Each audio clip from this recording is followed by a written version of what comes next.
Boa tarde! Está começando Conexões desta sexta-feira, dia 2 de maio.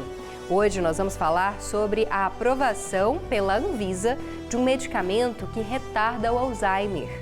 Também temos dicas culturais para o seu final de semana. Vem com a gente, Conexões já está no ar.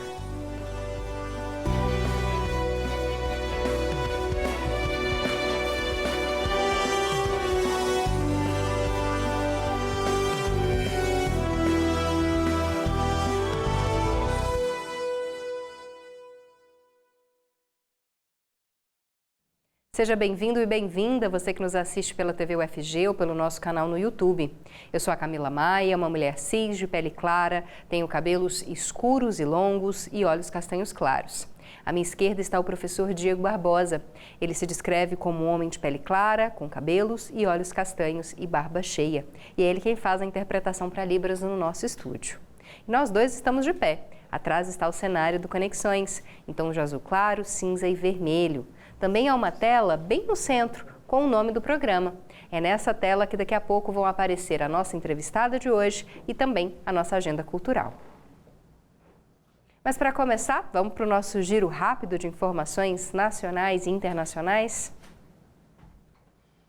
Bom, começa no próximo dia 7 o conclave na Capela Sistina do Vaticano, que vai permanecer fechada para visitantes até que seja concluída a eleição do pontífice que vai suceder o Papa Francisco, que morreu na última semana. Para eleger um novo Papa, é preciso uma maioria de 2/3 dos cardeais eleitos presentes. Depois da contagem dos votos, todas as cédulas são queimadas. E se a votação for inconclusiva, ou seja, não houver a escolha de um novo Papa, uma chaminé posicionada sob a Capela Sistina emite fumaça preta.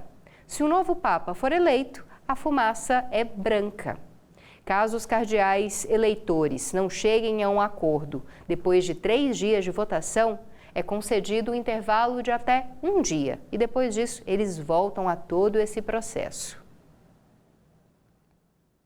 Bom, e agora falando aqui do Brasil, os trabalhadores com empréstimo consignado ou crédito direto ao consumidor podem migrar essas dívidas para o crédito do trabalhador, que fornece o recurso a trabalhadores com carteira assinada com juros mais baixos.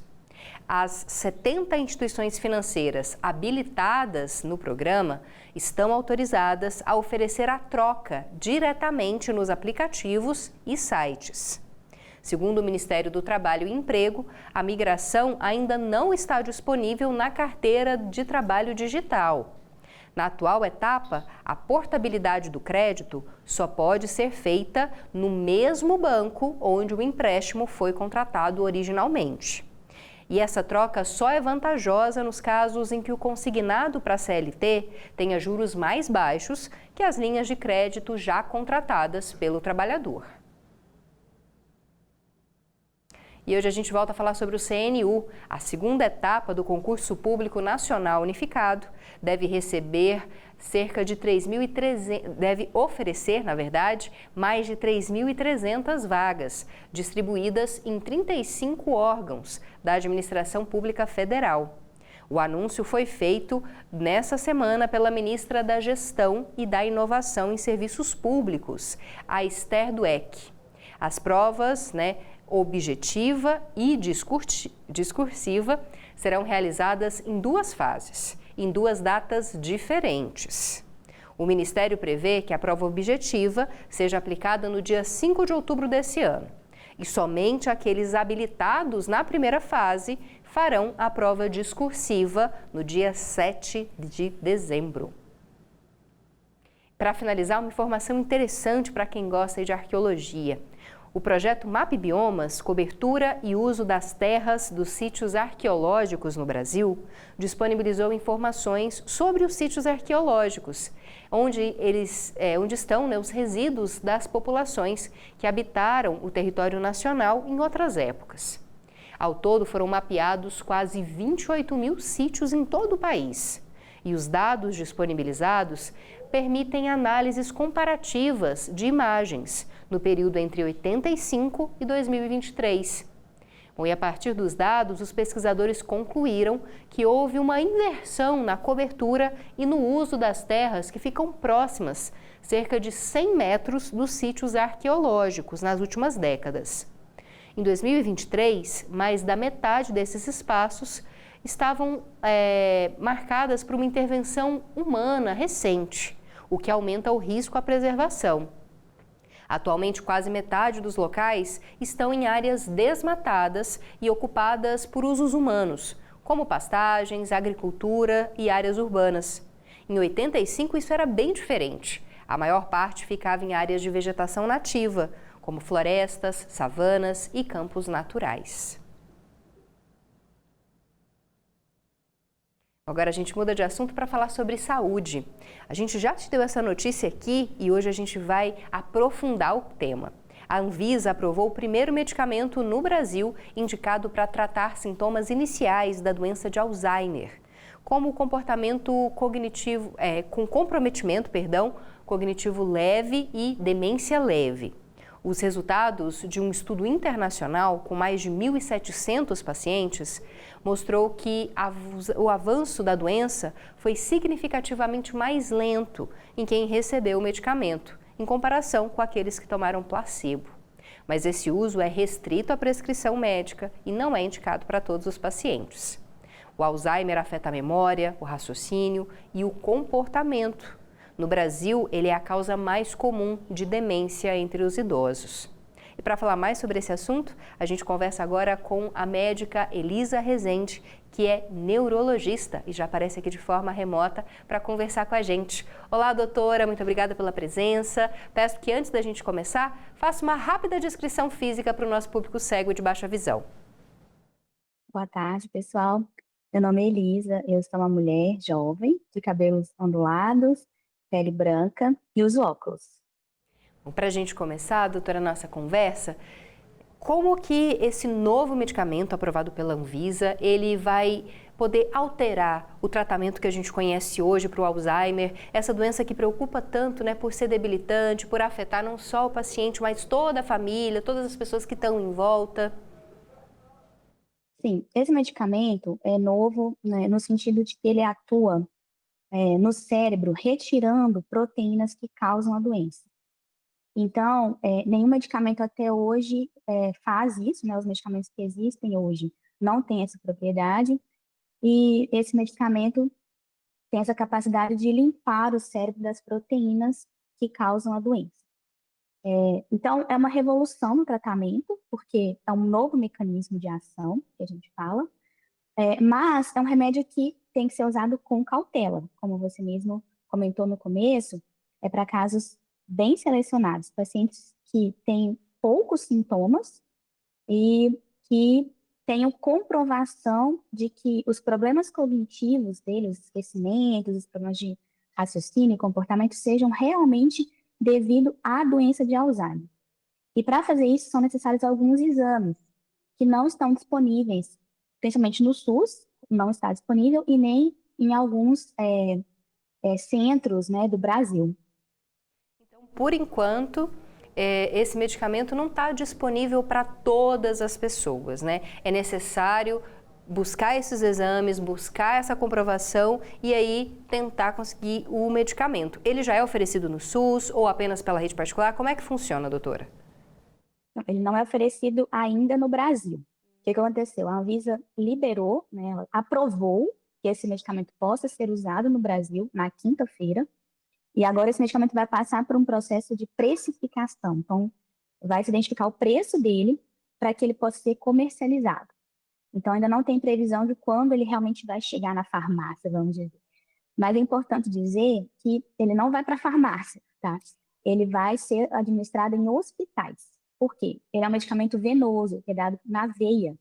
E ele pode ter efeitos colaterais importantes durante a infusão. Então, enquanto é colocado o medicamento na veia, pode ter reação alérgica, o paciente tem que estar monitorado no hospital. E, além disso, o paciente tem que fazer várias ressonâncias de controle para ver se o medicamento não está causando problemas ali no cérebro, porque o medicamento também pode dar inchaço e até sangramento cerebral. Então, o monitoramento tem que ser bem de perto.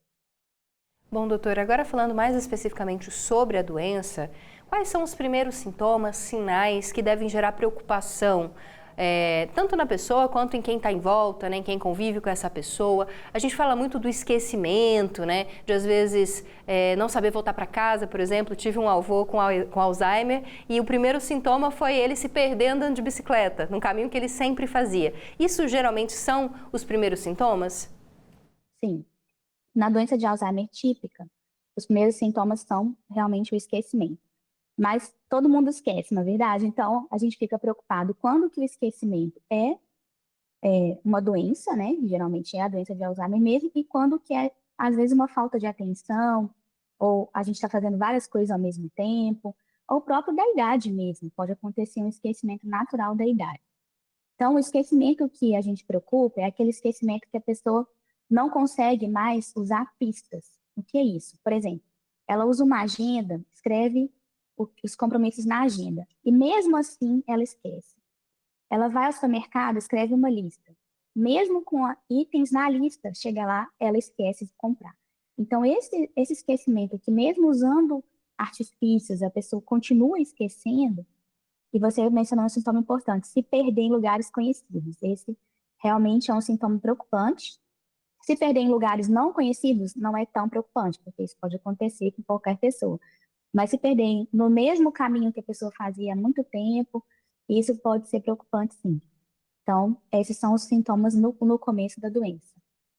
E hoje, o que a gente tem de tratamento, doutora? Existe algum tratamento específico para o Alzheimer, para tentar retardar esses sintomas? Como é que deve ser o acompanhamento desse paciente? Sim, primeiro a gente tem a prevenção. É muito importante a gente lembrar que quase metade dos casos de doença de Alzheimer poderiam ser evitados se a gente conseguisse eliminar vários fatores de risco.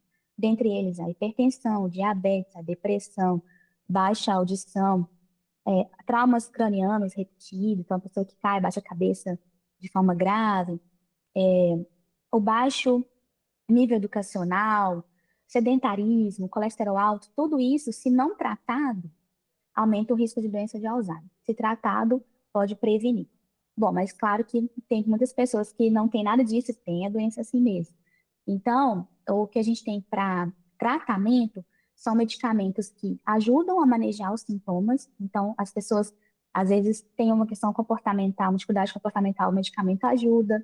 O esquecimento, infelizmente, os medicamentos não ajudam muito. E tem a terapia ocupacional, que a gente fala, que é quando a pessoa faz um tratamento com um profissional que ajuda a pessoa a criar estratégias para lidar com aqueles esquecimentos. Bom, então é importante falar, antes de tudo, da prevenção, né, doutora? É bom deixar esse recado para o nosso público, mesmo que a gente ainda seja jovem, né? É bom já começar agora para evitar que no futuro a gente tenha algum tipo de comprometimento de memória, algum comprometimento mais sério como Alzheimer, né? Queria agradecer a presença da doutora Dailisa Rezende, que é médica neurologista, falando sobre Alzheimer e falando sobre esse novo medicamento. E a gente volta a conversar com a senhora, então, quando tivermos já a perspectiva da chegada dele no mercado, para orientar novamente os nossos espectadores, para que as pessoas possam fazer o uso devido. Muito obrigada, viu, doutora? Obrigada pela oportunidade. Boa tarde, bom trabalho. Obrigada. Bom, agora a gente falou de saúde, né? Já falamos do nosso assunto mais sério do dia. Agora a gente vai para o intervalo para você descansar e nessa emenda de feriado um pouquinho. Dá tempo de tomar uma água, voltar e daqui a pouco a gente tem mais assuntos importantes aqui do estado de Goiás e também várias dicas culturais que a gente selecionou especialmente para você que está aqui em Goiânia, né? Descansando nesse feriadão, que quer algum tipo de atividade cultural e de lazer mais barata, até mesmo de graça, que possa ser acessível para sua família também. Fica aí, já pega o celular para anotar porque a gente tem várias dicas para você.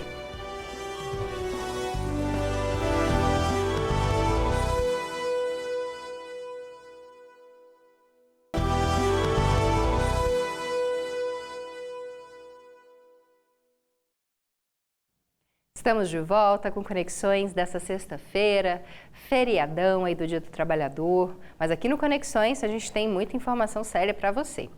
A primeira delas é que a Agência Goiana de Defesa Agropecuária já abriu o prazo oficial para a declaração obrigatória de todo o rebanho existente nas propriedades rurais espalhadas por todos os municípios goianos. Essa declaração deve ser feita por meio do Sistema de Defesa Agropecuária de Goiás, utilizando login e senha exclusivos do titular da propriedade. A orientação da Agrodefesa é que os dados relacionados na declaração sejam compatíveis com a realidade da propriedade, desde o cadastro, a quantidade de animais, mortes de animais ou nascimentos e também a evolução do rebanho. Essa declaração ela é feita 2 vezes por ano. A primeira, agora nos meses de maio e junho, e a segunda no final do ano, em novembro e dezembro. E esse é um instrumento muito importante, fundamental para a manutenção do controle da vigilância sanitária em dia. Então, se você é agropecuarista, se tem rebanho, faça a declaração, faça essa declaração da propriedade até o dia 30 do mês de junho. Bom, e uma dica para quem quer aí capacitação profissional. O Senac Goiás está com inscrições abertas para o curso técnico gratuito em defesa cibernética. Ele é voltado para a área de segurança cibernética, responsável por fazer a proteção de sistemas de informação contra ataques na esfera digital.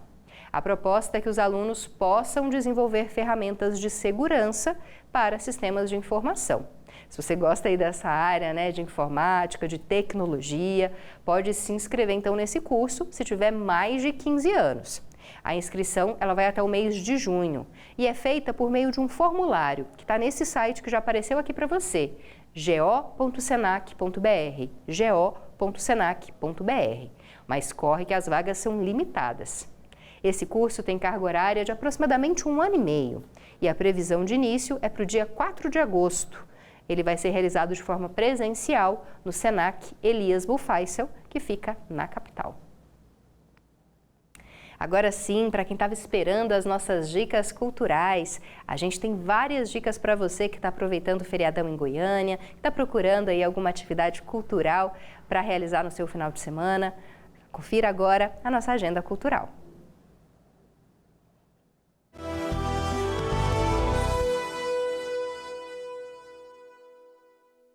Olá, boa tarde! O fim de semana está chegando e se você ainda não sabe como aproveitar, eu tenho ótimas sugestões. Mas antes de conferir a programação, deixa eu me apresentar. Eu sou a Valquíria Silva, uma jovem mulher negra de olhos castanhos e cabelos pretos cacheados. A agenda de hoje começa com uma dica para quem curte adrenalina. Amanhã, no Centro Cultural Oscar Niemeyer, tem início a primeira etapa de circuito de skate Banco do Brasil. O evento que se inspira no voo firme e imponente da ave Ayuma, símbolo de Goiás. Abre os portões 1h da tarde e conta com o show do cantor Marcelo Falcão. A entrada é gratuita, com a doação de 1 quilo de alimento não perecível. Não perca! Ainda neste sábado, o Teatro Escola Basileu França recebe o espetáculo Césio 137, A Radiação Azul, com direção artística e coreografia de Benhur Melo. O espetáculo conta de maneira diversificada e através das danças urbanas como ocorreu e se propagou a contaminação com o Césio 137. O evento tem classificação livre e os ingressos custam R$ 27,50, podendo ser retirados no site do Simpla. E se você gosta de arte, a Vila Cultural Cora Coralina recebe até o dia 17 a exposição Entre Meio. A mostra do artista plástico Ronan Gonçalves conecta a arte contemporânea à memória cultural e traz visitas guiadas, bate-papos e a performance vermelha. Com uma intervenção ao vivo, intensa e emocionante. As visitações acontecem de segunda a sábado, das 9 da manhã às 4 da tarde, com entrada gratuita. E na próxima quarta-feira, o Centro Cultural do UFG recebe o show Diaspóricas 3, Matriarcas. O espetáculo é um verdadeiro manifesto sonoro de saberes e sonoridades negras, celebrando o encontro de 4 musicistas negras com histórias singulares, mas unidas pela força da música. O show começa às 8 da noite, com entrada gratuita. E essa foi a agenda de hoje. Na próxima sexta, voltamos com mais dicas. Até mais! A gente agradece a Valquíria, que é uma das estudantes que fazem parte do projeto Intercomunicação, que é um projeto que une estudantes de diferentes cursos da Universidade Federal de Goiás, da Faculdade de Letras e da Faculdade de Informação e Comunicação. E esses estudantes são coordenados, são orientados pela professora Gabriela Marques e, é claro, a gente deixa nosso agradecimento também para a Gabriela. Antes de encerrar, mais uma informação para quem gosta de cultura. O Sesc Goiás renovou uma parceria com o Cine Lume Hits, um dos cinemas mais tradicionais da capital, que fica na Rua 8, no setor central. O convênio oferece ingressos com valor diferenciado para trabalhadores do comércio e dependentes, com custo de apenas R$ 14,00 em todas as sessões. A parceria ainda promove sessões especiais Cine Sesc, um projeto em rede, criado para difundir a produção audiovisual, com exibição gratuita de longas-metragens nacionais e internacionais para toda a população. E essas sessões do Cine Sesc ocorrem 2 vezes por mês na Sala 2. Toda primeira quarta-feira do mês, às 20h30 e também nos terceiros sábados de cada mês, às 11h. E a entrada, como eu disse, é gratuita para todo o público, não precisa ter a carteirinha do Sesc, nem ser dependente. Então você pode já anotar aí na sua agenda essas datas para conferir a programação do Cine Hits, do Cine Sesc. E é assim que a gente finaliza o nosso programa de hoje, deixando claro o convite para você.